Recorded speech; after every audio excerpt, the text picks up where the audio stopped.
1 Samuel chapter 18. When David had finished speaking to Saul, the soul of Jonathan was bound to the soul of David, and Jonathan loved him as his own soul. Saul took him that day and would not let him return to his father's house. Then Jonathan made a covenant with David because he loved him as his own soul. Jonathan stripped himself of the robe that he was wearing and gave it to David, and his armor and even his sword, and his bow and his belt. David went out and was successful wherever Saul sent him. As a result, Saul set him over the army, and all the people, even the servants of Saul, approved.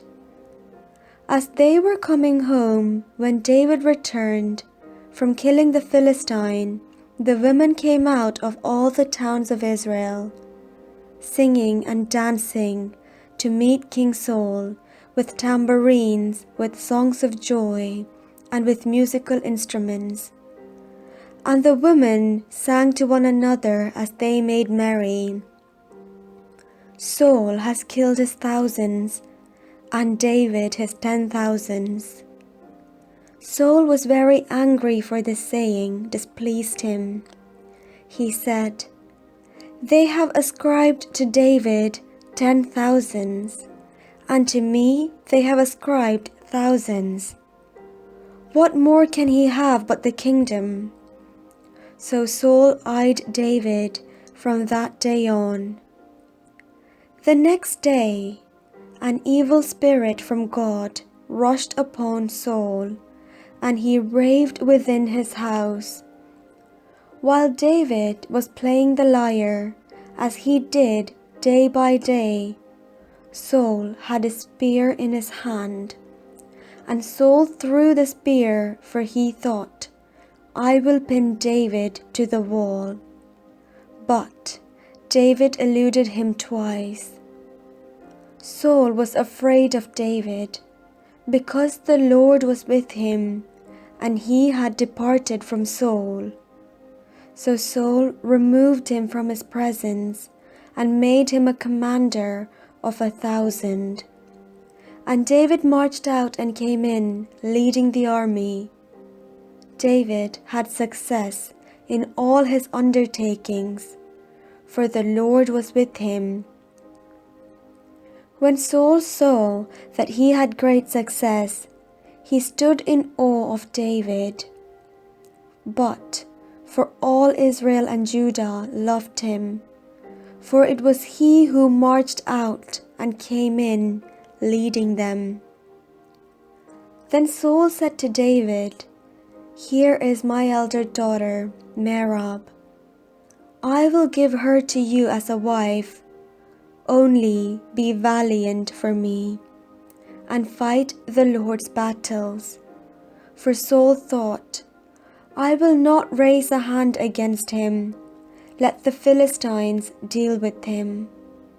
David said to Saul, "Who am I, and who are my kinsfolk, and my father's family in Israel, that I should be son-in-law to the king?"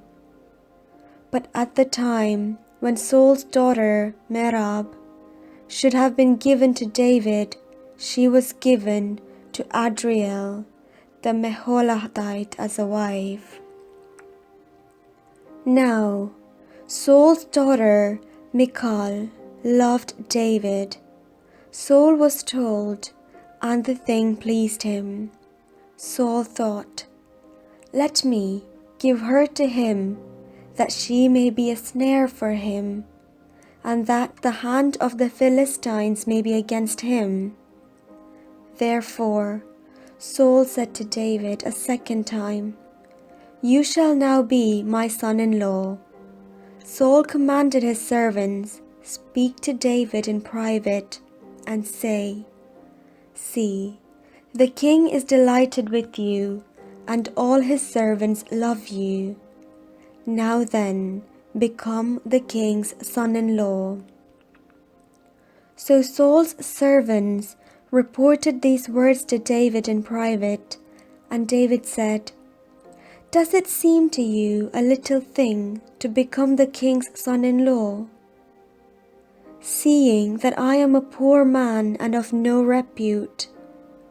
The servants of Saul told him, "This is what David said."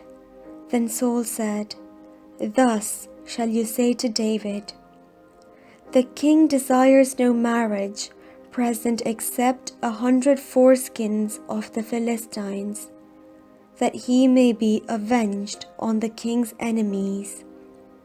Now Saul planned to make David fall by the hand of the Philistines. When his servants told David these words, David was well pleased to be the king's son-in-law. Before the time had expired, David rose and went, along with his men, and killed 100 of the Philistines, and David brought their foreskins, which were given in full number to the king, that he might become the king's son-in-law. Saul gave him his daughter Michal as a wife, but when Saul realized that the Lord was with David and that Saul's daughter Michal loved him, Saul was still more afraid of David. So Saul was David's enemy from that day forward. Then the commander of the Philistines came out to battle, and as often as they came out, David had more success than all the servants of Saul, so that his fame became very great.